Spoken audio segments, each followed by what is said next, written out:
सर्वांना नमस्कार. आज आपण या व्हिडिओमध्ये इंग्लिश ग्रामर मधील अत्यंत महत्त्वाचा टॉपिक म्हणजे चेन द व्हॉइस याविषयी अभ्यास करणार आहोत.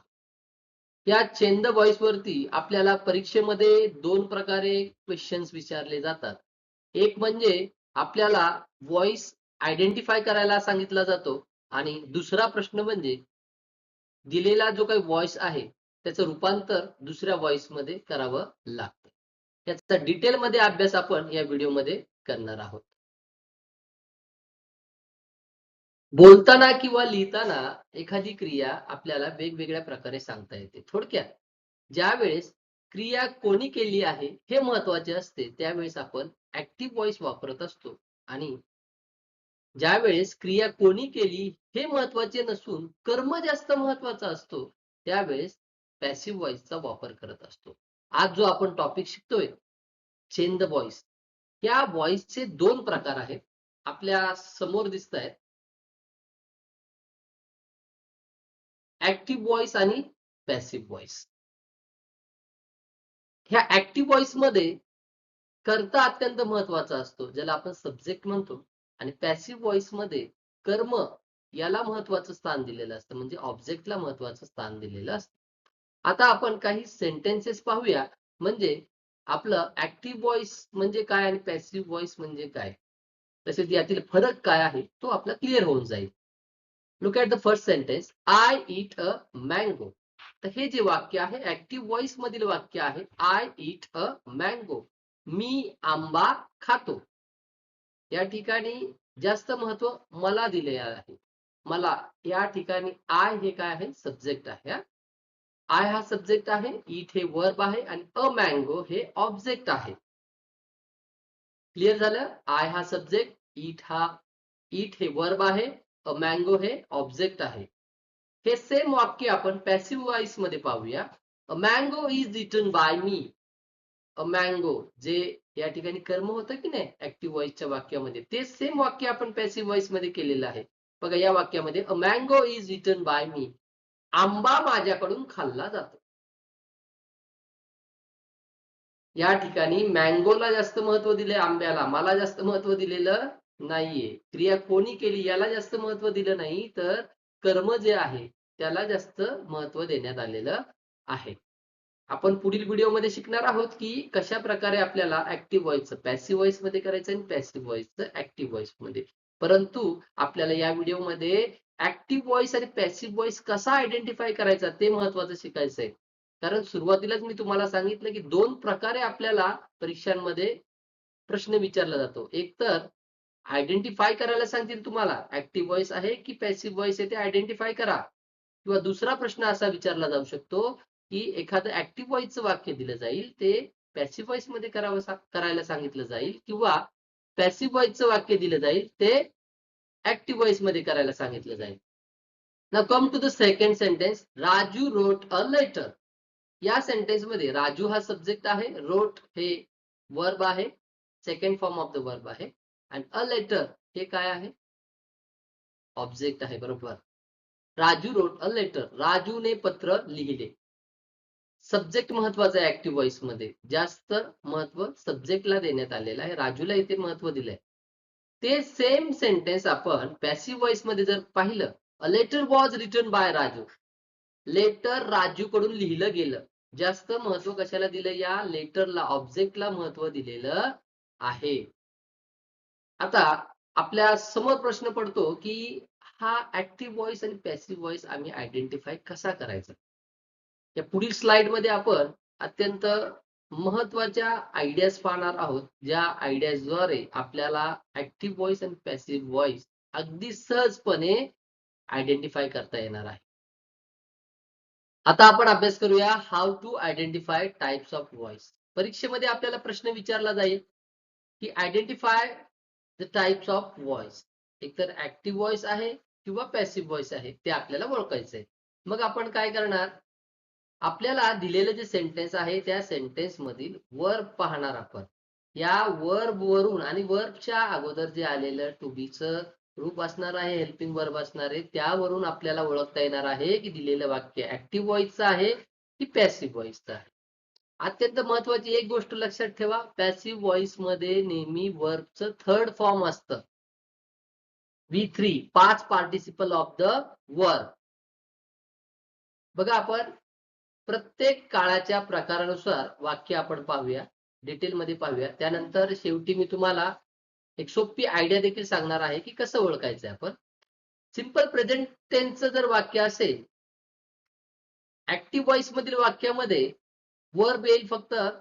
वर्बच्या अगोदर कोणतंही टू बीचं रूप येणार नाही, राईट्स किंवा राईट असं येईल. पॅसिव्ह व्हॉइस मध्ये हेच वाक्य कसं असणार आहे, एम इज आर या तिघांपैकी एक टू बीचं रूप असेल आणि पुढे जे मी सुरुवातीला सांगितलं की प्रत्येक पॅसिव्ह व्हॉइसच्या वाक्यामध्ये वर्बचं थर्ड फॉर्म असणार आहे, क्रियापदाचं तिसरं रूप past participle of the verb. Return आलेलं आहे बघा, राईटचं रिटर्न झालेलं आहे. प्रेझेंट कंटिन्युअस टेन्सचं जर वाक्य असेल, त्या ऍक्टिव्ह व्हॉइसच्या वाक्यामध्ये एम इज आर तिघांपैकी एक टू बीचं रूप असेल, हेल्पिंग वर्ब असेल आणि त्यानंतर वर्ब प्लस आयएनजी, तिथे राईटचं रायटिंग.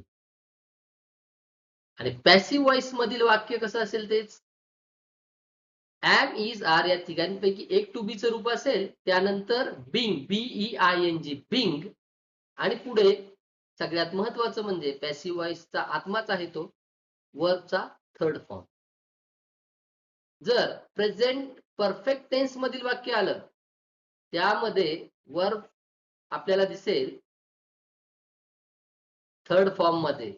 इथे काही जणांच्या चुका होतात, परंतु नीट लक्ष द्या, त्याच्या अगोदर हॅज किंवा हॅव आलेलं असतं, हॅव रिटन किंवा हॅज रिटन. परंतु पॅसिव्ह व्हॉइस मध्ये हॅव बीन रिटन किंवा हॅज बीन रिटन. फक्त हॅव रिटन असं आलं, हॅव आलं त्यानंतर वर्बचं थर्ड फॉर्म आलं तर ते ऍक्टिव्ह व्हॉइस मध्ये, परंतु हॅव बीन आलं आणि पुढे वर्बचं थर्ड फॉर्म आहे तर ते पॅसिव्ह व्हॉइसचं असेल. म्हणून नीट लक्ष द्या. पुन्हा एकदा सांगतो, हॅव बीन असेल किंवा हॅज बीन असेल आणि पुढे वर्बचं थर्ड फॉर्म असेल तर ते पॅसिव्ह व्हॉइसचं वाक्य असणार आहे. आणि फक्त हॅव आणि वर्बचं थर्ड फॉर्म किंवा हॅज आणि वर्बचं थर्ड फॉर्म हे लक्षात ठेवा ना. Have written, has written active voice, have been written, has been written passive voice. जर सिंपल पास्ट टेन्सचं जर वाक्य असेल, ज्यामध्ये वर्बचं सेकंड फॉर्म असतं, रोट आय रोट अ लेटर असं वाक्य असू शकतं. रोट हे सेकंड फॉर्म आहे वर्बचं, ते ऍक्टिव्ह व्हॉइस मधील वाक्य होईल. पॅसिव्ह व्हॉइस मध्ये हेच वाक्य वॉच किंवा वेअर या दोघांपैकी एक टू बीचं रूप असेल आणि त्यानंतर वर्बचं third form past participle of the verb. Past continuous tense मध्ये वॉज वेअर आणि पुढे verb plus ING, was writing किंवा वेअर रायटिंग. परंतु पॅसिव्ह व्हॉइस मध्ये कसं असेल, वॉज किंवा वेअर त्यानंतर बिंग BEING म्हणजे वॉज बिंग किंवा वेअर बिंग आणि पुढे रिटर्न वर्बचं थर्ड फॉर्म. इथे चुका होत नाहीत, इथे बरोबर आपल्याला ओळखता येतं पॅसिव्ह व्हॉइसचं आहे की ऍक्टिव्ह व्हॉइसचं. चूक कुठे होते इकडे लक्ष द्या बरं का. ज्यावेळेस परफेक्ट टेन्स मधील वाक्य येतं ना, आता इथे पास्ट परफेक्ट टेन्स मधील सेंटेन्स आहे, हॅड रिटन, हॅड आणि त्यानंतर वर्बचं थर्ड फॉर्म आहे रिटर्न दिलेलं आहे, हे ऍक्टिव्ह व्हॉइस मधील वाक्य. परंतु हॅड बीन रिटन असेल तर ते पॅसिव्ह व्हॉइस. हॅड बीन, नीट लक्ष द्या.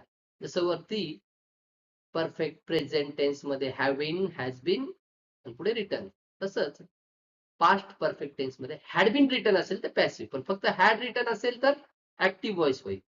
पुढे आपण पाहूया, सिंपल फ्युचर टेन्स मधील जर एखादं वाक्य दिलं तुम्हाला, ज्यामध्ये शाल किंवा विल या दोघांपैकी एक टू बीचं रूप असेल, शाल राईट किंवा विल राईट असं असेल, ते वाक्य ऍक्टिव्ह व्हॉइसचं असेल. परंतु शाल बी रिटर्न किंवा विल बी रिटर्न म्हणजे रिटर्न म्हणजे आपण ह्या ठिकाणी समजण्यासाठी एकच क्रियापद घेतले आणि त्याचं तिसरं रूप या ठिकाणी घेतलेलं आहे. पुन्हा एकदा सांगतो, पॅसिव्ह व्हॉइस मध्ये वर्बचं थर्ड फॉर्मच घेतलं जातं, शाल बी रिटर्न किंवा विल बी रिटर्न. फक्त शाल किंवा फक्त विल नसलं पाहिजे. फक्त शाल आणि विल असेल, पुढे क्रियापदाचं पहिले रूप असेल तर काय होणार आहे, ऍक्टिव्ह व्हॉइस. परंतु शाल बी आणि विल बी या दोघांपैकी एक आणि त्यानंतर वर्बचं थर्ड फॉर्म असेल तर लगेच ते आपलं पॅसिव्ह व्हॉइसचं वाक्य होईल. मॉडल ऑक्झिलरी असणारे सुद्धा काही सेंटेन्सेस असतात, जसे की कॅन आहे, कुल्ड आहे, माइट आहे, मस्ट आहे. तर ते कसं ओळखायचं बघा. कॅन राईट फक्त असेल तर ते होणार आहे आपलं ऍक्टिव्ह व्हॉइस मधील वाक्य. I can write a letter. A letter can be written by me. असं वाक्य पॅसिव्ह व्हॉइस मधील होईल. पण आपण या वर्ब कडे लक्ष द्यायचंय. वर्ब येणार थर्ड फॉर्म रिटन आणि त्याच्या अगोदर कॅन बी. बघा हे जे मॉडल ऑक्झिलरी आहे कॅन त्याच्यानंतर बी आलेला आहे. Can be written. अजून एक पाहूया. Would have written. इथे पहा इथे चूक होते म्हणून मुद्दामून हे मी घेतलेले आहे. वुड हॅव आणि पुढे रिटर्न वर्बचं थर्ड फॉर्म आहे. लगेच आपण पॅसिव्ह व्हॉइस कडे जातो. नाही, नीट लक्ष द्या. हॅवच्या पुढे लगेच जर वर्बचं थर्ड फॉर्म असेल तर ते ऍक्टिव्ह व्हॉइस मधील असेल, पॅसिव्ह व्हॉइस मधील नाही. हॅवच्या पुढे बीन आलं आणि मग पुढे वर्बचं थर्ड फॉर्म आलं तर ते पॅसिव्ह व्हॉइस मधील असणार आहे. मग बघा एक लक्षात घ्यायचंय आपल्याला. पहिली महत्वाची गोष्ट म्हणजे पॅसिव्ह व्हॉइसच्या वाक्यामध्ये वर्बचं थर्ड फॉर्म असतं. ते एक लक्षात ठेवा. दुसरी महत्वाची गोष्ट म्हणजे जिथे आपली चूक होते कुठे होते. हॅव, हॅज आणि हॅडचं म्हणजे परफेक्ट टेन्स जर वाक्य असेल, परफेक्ट प्रेझेंट टेन्स किंवा परफेक्ट पास्ट टेन्सचं असेल तर तिथे आपली गफलत होते. हॅव, हॅज किंवा हॅडच्या नंतर वर्बचं थर्ड फॉर्म असताना आपल्याला वाटतं हे पॅसिव्ह व्हॉइसचं वाक्य नाही. तिथे लक्षात ठेवा महत्वाची गोष्ट.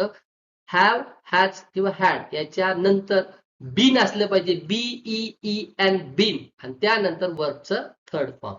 मग ते आपलं होणार आहे पॅसिव्ह व्हॉइसचं वाक्य. बघा दोनच गोष्टी महत्वाच्या लक्षात ठेवल्या मी आणि पॅसिव्ह व्हॉइस माझ्या डोक्यात फिट झालं. एक आहे वर्बचं थर्ड फॉर्म असतं त्यामध्ये आणि दुसरी महत्वाची गोष्ट म्हणजे हॅव, हॅज, हॅड असेल तर त्याच्या पुढे बीन असणार आहे. आणि तिसरी महत्वाची गोष्ट म्हणजे मॉडल ऑक्झिलरी जर आलंय म्हणजे कॅन असेल, मस्ट असेल, माइट असेल, मे असेल, वुल्ड असेल, शुल्ड असेल तर त्याच्यानंतर बी येईल. कॅन बी, वुल्ड बी, हा शॅल बी, विल बी आणि महत्वाचं म्हणजे वर्बचं थर्ड फॉर्म. या गोष्टीवरून आपल्याला पॅसिव्ह व्हॉइस ओळखता येणार आहे. परंतु हे सगळे टेन्स नुसार का प्रकार घेतले. जर एक्झामिनरने एकदम अवघड प्रश्न विचारला की हे कोणत्या टेन्स मधील पॅसिव्ह व्हॉइस आहे, कोणत्या टेन्स मधील ऍक्टिव्ह व्हॉइसचं वाक्य आहे, मग आपला कोणताही मार्क जाऊ नये म्हणून आपण काय केलेलं आहे, डिटेलमध्ये या व्हिडिओमध्ये ह्या ऍक्टिव्ह व्हॉइस आणि पॅसिव्ह व्हॉइस कसा आयडेंटिफाय करायचा ते शिकलेलो आहोत. आणि पुढील व्हिडिओमध्ये आपण हा पॅसिव्ह व्हॉइस ऍक्टिव्ह व्हॉइस मध्ये कसा करायचा किंवा ऍक्टिव्ह व्हॉइस पॅसिव्ह व्हॉइस मध्ये कसा चेंज करायचा त्याचा अभ्यास करणार आहोत. हा खूप मोठा टॉपिक आहे चेंज द व्हॉइस. आता आपण एक्झाम मध्ये आयडेंटिफाय द व्हॉइस या संबंधित जे प्रश्न आलेले आहेत त्यांचा आपण अभ्यास करूया. Look at the question. Identify the sentence which is not in passive voice. Identify करायचं आपल्याला सेंटेन्स कोणतं, which is not, not in passive voice, जे पॅसिव्ह व्हॉइस मध्ये नाही म्हणजे ऍक्टिव्ह व्हॉइसचे शोधायचं आहे आपल्याला. पॅसिव्ह व्हॉइस मध्ये नसणारे वाक्य आपण पाहूया. Look at the first sentence. Her grief has been forgotten by her. खूप जास्त डोक्याला ताण द्यायचा नाही. आपण शिकलोय पॅसिव्ह व्हॉइस कसं ओळखायचंय. वर्बचं थर्ड फॉर्म आलंय का, वर्बचं थर्ड फॉर्म फॉरगॉटन आलेला आहे. त्याच्या अगोदर आपण पाहायचं दुसरं एक आपण पाहायचं हॅज, हॅव, हॅड असं काय आहे का, नाही. तर हॅज बीन आलेलं आहे. Have been, has been, had been आणि मग वर्बचं थर्ड फॉर्म म्हणजे हे पॅसिव्ह. हे पॅसिव्ह व्हॉइस आहे. हे झालं पॅसिव्ह व्हॉइस मध्ये. सेकंड बघूया. Our neighbour has bought a nano car. Bought हे वर्बचं थर्ड फॉर्म आहे. हा परंतु त्याच्या अगोदर बघा टू बीचं कोणतं रूप आलंय, हॅज आलेलं आहे. म्हणजे हे पॅसिव्ह व्हॉइस मध्ये असेल का, नाही. Has been, had been, have been आणि पुढे वर्बचं थर्ड फॉर्म पाहिजे. म्हणजे हे पॅसिव्ह व्हॉइसचं नाही तर ऍक्टिव्ह व्हॉइस मधील वाक्य आहे. थर्ड सेंटेन्स पाहूया आपण. My guilt has been discovered. Discovered हे वर्बचं थर्ड फॉर्म आहे. त्याच्या अगोदर बघा काय आलं, टू बीचं रूप कोणतं आलं, हॅज बीन आलेलं या ठिकाणी. म्हणजे हे पॅसिव्ह व्हॉइस मधील आहे. Has been, have been, had been असेल आणि पुढे वर्बचं थर्ड फॉर्म असेल तर ते पॅसिव्ह व्हॉइसचं. परंतु हॅज आणि पुढे लगेच वर्बचं थर्ड फॉर्म किंवा हॅव किंवा हॅड आणि लगेच वर्बचं थर्ड फॉर्म असेल तर ते ऍक्टिव्ह व्हॉइस. परंतु नीट लक्ष द्या, आपल्याला शोधायला काय सांगितलंय, not in a passive voice. A हे पॅसिव्ह व्हॉइसचं आहे, हॅज बीन फॉरगॉटन. सी सुद्धा हॅज बीन डिस्कवर्ड हे पॅसिव्ह व्हॉइस आहे, परंतु बी जे आहे हॅज बॉट. हॅजच्या नंतर लगेच वर्बचं थर्ड फॉर्म आलंय, ते ऍक्टिव्ह व्हॉइसचं आहे, म्हणजे ते आपला आन्सर आहे. Which is not in passive voice आपल्याला आयडेंटिफाय करायला सांगितले. Identify the sentence which is not in a passive voice. Here sentence B is not in a passive voice, it is in active voice. So the answer will be option B. Huh? Only B. Look where it is given. Look at the first option, only A. Only A हे काय आहे, passive voice चे. Only B, आपला answer आहे only B. Option 2 हे काय असणार आहे, आपलं आन्सर असणार आहे, जे ऍक्टिव्ह व्हॉइस मधील आहे. कारण क्वेश्चन काय होता आपला, which is not in passive voice, passive voice मध्ये नाही, पॅसिव्ह व्हॉइस मध्ये नसणार वाक्य आपल्याला शोधायचं. Look at the second question, identify the sentences which are in the active voice. काय करायचं आपल्याला, ऍक्टिव्ह व्हॉइस मध्ये असलेले सेंटेन्सेस आयडेंटिफाय करायचे आहेत. आता एक या व्हिडिओतून आपल्या डोक्यात बसलंय की पॅसिव्ह व्हॉइस कसं ओळखायचं. पॅसिव्ह व्हॉइस मध्ये असतं वर्बचं थर्ड फॉर्म किंवा has been, had been, have been आणि वर्बचं थर्ड फॉर्म. मॉडल ऑक्झिलरी असतं एखादं, कॅन बी किंवा वुड बी, माइट बी, आणि त्यानंतर वर्बचं थर्ड फॉर्म. ते लगेच आपल्याला क्लिक होणार आहे पॅसिव्ह व्हॉइसचं वाक्य. आणि मग जे पॅसिव्ह व्हॉइस मध्ये नाही ते ऍक्टिव्ह व्हॉइस मध्ये असेल. जास्त चिंता करायची नाही. Look at the first sentence, the guard refuse him admittance. Refuse ED लागले म्हणून हे वर्बचं थर्ड फॉर्म आहे, आणि लगेच आपण ह्याला गृहीत धरणार की पॅसिव्ह व्हॉइसचं वाक्य असेल म्हणून. तसं नाही. स्पर्धा परीक्षांमध्ये हा प्रश्न विचारलाय, प्रश्न विचारणारा आपल्यापेक्षा हुशार असणार आहे की नाही, पण आपण सुद्धा अभ्यास केल्यावरती हा प्रश्न टॅकल करू शकतो. नीट लक्ष द्या. रिफ्यूज हे काही जणांना वाटत असेल की ईडी असल्यामुळे वर्बचं थर्ड फॉर्म आहे, पण नीट लक्ष द्या, त्या वर्बच्या अगोदर कोणतं टू बीचं रूप आलंय का पहा. जर टू बीचं रूप आलेलं असतं ना एखादं, वॉज असेल, वेअर असेल, ऍम आज असेल, इज असेल, आर असेल, have been, has been, had been, आणि त्यानंतर वर्बचं थर्ड फॉर्म असेल. परंतु इथे नीट लक्ष द्या, या वर्बच्या अगोदर कोणतंच टू बीचं रूप आलेलं नाही. Second form of the verb आहे, the guard refuse him admittance, आणि फक्त second form of the verb आहे, अगोदर कोणत्याही प्रकारचं टू बीचं रूप नाही. म्हणजे हे पॅसिव्ह व्हॉइस मधील नाही, हे कशातले, ऍक्टिव्ह व्हॉइस मधील वाक्य आहे. सेकंड सेंटेन्स पहा, शी वॉज हँडेड अ चेअर. बघा इथे, बघा नीट लक्ष द्या, हँडेड हे वर्बचं थर्ड फॉर्म आहे. कशावरून ठरवलं मी, ईडी आहे, वरती पण ईडी होतं, मग ह्याला मी सेकंड फॉर्म म्हटलं आणि ह्याला काय म्हणतोय मी, थर्ड फॉर्म. या हँडेडच्या अगोदर टू बीचं रूप आलंय बघा, वॉज आलेलं आहे, म्हणजे हे काय असणार आहे, वर्बचं थर्ड फॉर्मच असणार आहे. वॉज हँडेड, ज्या वेळेस वर्बचं थर्ड फॉर्म असतं त्याच्या अगोदर टू बीचं रूप असतं, म्हणजे हे पॅसिव्ह व्हॉइस मधील वाक्य आहे. तर सी पहा, वी आर टॉट ग्रामर बाय मिस्टर कृष्णाजी. टॉट हे वर्बचं थर्ड फॉर्म आहे, कशावरून, त्याच्या अगोदर काय आलेलं आहे, एम, इज, आर, या तिघांपैकी एक टू बीचं रूप आलेलं आहे. फक्त टॉट असतं, वी टॉट ग्रामर, वाक्यच चुकलं असतं. बाय मिस्टर कृष्णाजी असं वाक्याचा अर्थ व्यवस्थित आलाच नसता. ते वाक्य फक्त एवढं असतं, वी आय टॉट ग्रामर किंवा वी टॉट ग्रामर, आम्ही ग्रामर शिकवलं. पण इथे वाक्य काय, वी आर टॉट ग्रामर बाय मिस्टर कृष्णाजी, आम्हाला कृष्णाजींकडून ग्रामर शिकवलं गेलं.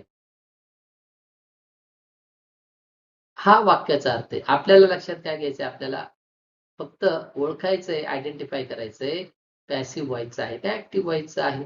आर आलंय टू बी स्वरूप आणि पुढे वर्बचं थर्ड फॉर्म आलंय, म्हणजे पॅसिव्ह व्हॉइस आहे.